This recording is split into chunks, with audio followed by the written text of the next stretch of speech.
Ano po ang nangyayari ngayon dito sa San Juanico Bridge, guys? Palaging traffic na dito kasi tinitimbang po kada vehicles. So, yung mga malalaking truck, I think hindi na po dito pwedeng dumaan. Sa dagat na siguro sila or sa ibang way na lang. So, yan ang mga basahin nyo na lang po yan ng public advisory ng Tacloban ng San Juanico Bridge. Yan. Kaya, it will take daw 2 years from now. Yung mamayang gabi abala na bandan na yan. So it will take 2 years daw. Pero yun ang nasagap natin through sa mga nag-ano dito. Nabantay. So sana nga madali. Kung di kang dida. O kita daw kadamot ngadto pa katapusan. Ngadto may iskina. Daming 3 tons na yung measure ba ng kabigat. Yun ang allowed lang pumasok doon sa sa San Juanico. During approaching 5 o'clock, kailangan siyempre mga office 5 o'clock talaga yung out di ba? Saka mga establishment din. So, kung tatawid ka ng San Juanico,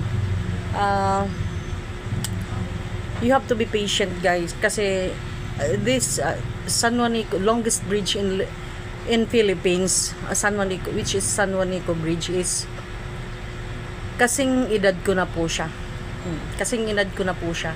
So, hindi po siya 2 taon, 3 taon.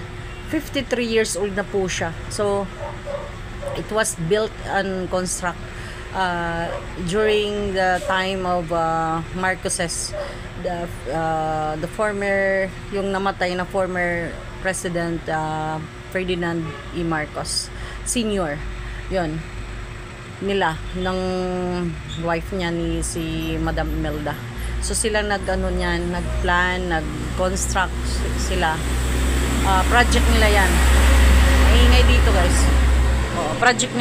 Project po nila yan. So, ganun. Gusto ko lang pong sabihin sa inyo, guys, na pag dumaan kayo ng San Juanico Bridge, pag dumaan kayo, ay, ito tayo sa labas. Mainit. Ito tayo. Ayan, o. Pag dumaan po kayo dito, sa umaga, especially kung papasok kayo sa school or office sa umaga, dapat siguro suggest ko is madaling araw. Di ba? At saka yung may mga business, mga negosyo dito sa Tacloban, mahihirapan kasi kayo kasi sa tingin ko hindi ko pa naman yan doon napupuntahan. Chine-check nila kung ano mga dala ng isang vehicle. Kung ang capacity ng vehicle is more than 3 tons. Kaya yung nangyayari is yung mga katapusan na mga vehicle is maghihintay talaga sila. Hindi ka pwedeng overtake. Kailangan mo maghintay doon sa nauna. Kaya ito nangyayari dito, guys, sa Tacloban City, San Juanico Bridge.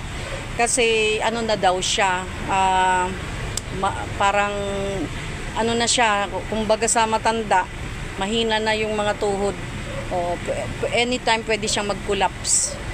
Pag hindi ito iningatan, yung mga malalaking truck, hindi ko na nakikita dito yung malalaking truck.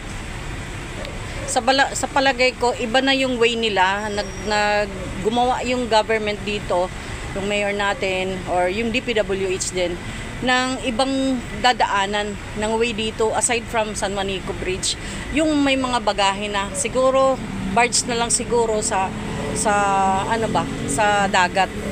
Pero yung mga kotse lang naman, ordinary car lang, mga ganito yan. Mga ordinary car lang, mga ganyan.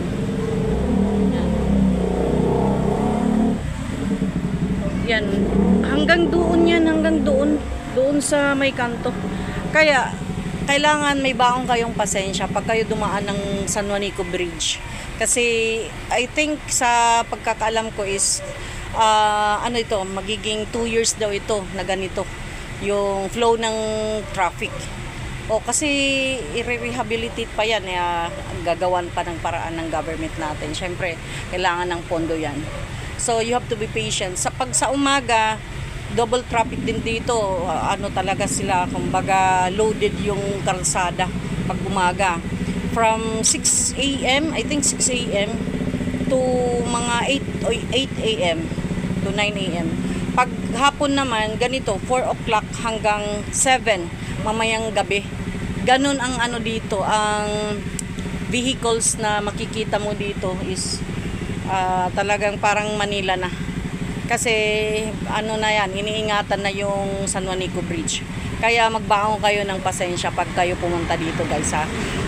Mayroon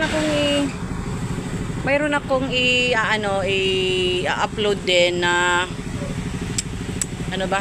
Yung pinicturean ko doon, San Juanico Bridge limited to vehicles weighing 3 tons and below. Yun lang allowed dito na dumaan. Kaya mag-ingat po kayo, guys, sa pagtawid-tawid dito. Kaya tingnan mo, talagang you have to wait. Di ka pwedeng mag-overtake. Oh, may mga ano doon, bantay. Lahat, DPWH ba, mga pulis, may bantay po yan. Di ka pwedeng mag-insima. Oo. Yan, kailangan mo maghintay hanggang doon. Minsan nga, 2 lane pa nga nakaayun yan. Minsan 2 lane. So, pasensya kasi hindi nakapaghanda yung government natin sa mga ganitong mga pagkakataon na problema. Yan. Ano na lang natin, sinasama rin na lang natin. Kaya pag umaga pa rin kayo, sabihin natin mga 5 kayo, dumaan na kayo dito, 5, 6. Kasi kung mayroon kayong mga meeting, siguradong pagkakaproblema kayo, malilate kayo kung sa office din kayo.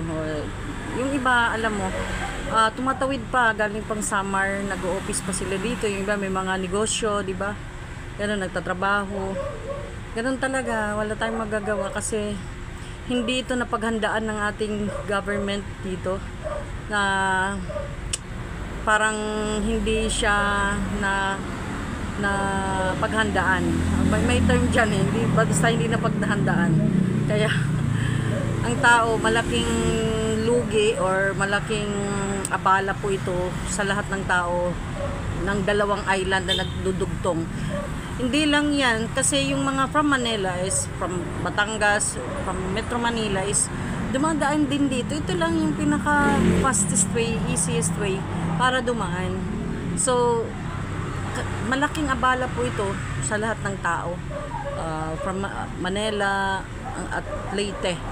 Yan, Samar, malaking abala po siya. Pero syempre, mahabang pasensya, hindi natin hawak ang mga desisyon. Isa lang lang tayo, mga ordinary citizen lang. So talagang ang nagaano diyan is yung mga politiko, presidente, mayor, lahat ng nagtutulong-tulong dyan, DPWH ba, mga leader ng agency na naka-assign dyan.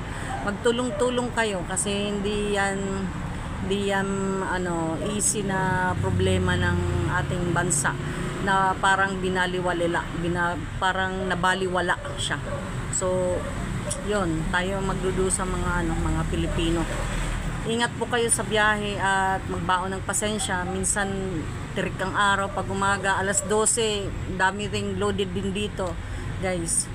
Kaya mag-ingat kayo at palaging magdala ng tubig at saka ayusin niyo yung inyong mga sasakyan, syempre. Para ready sa pag stop and go. Okay? Thank you so much. Don't forget to give a like at i-share nyo ito para naman yung iba na galing ng Manila at pupunta ng Tacloban is malalaman nila kung anong flow. Pag mga cargos na kasi hindi na siya allowed dito. Mayroon silang ibang way na para dumaan, siguro sa dagat, barge yung inaanuhan nila pag malalaking mga sasakyan at mga cargos na. Okay? Don't forget to give a like at share nyo ito para mga Taclobanan sa Marnon, Manileño, alam nila ang nangyayari dito sa San Juanico Bridge. Yung longest bridge na 53 years old na po siya. Kasing edad ko po siya. Okay? Dito lang tayo kasi nakisilong lang tayo dito. Thank you so much guys.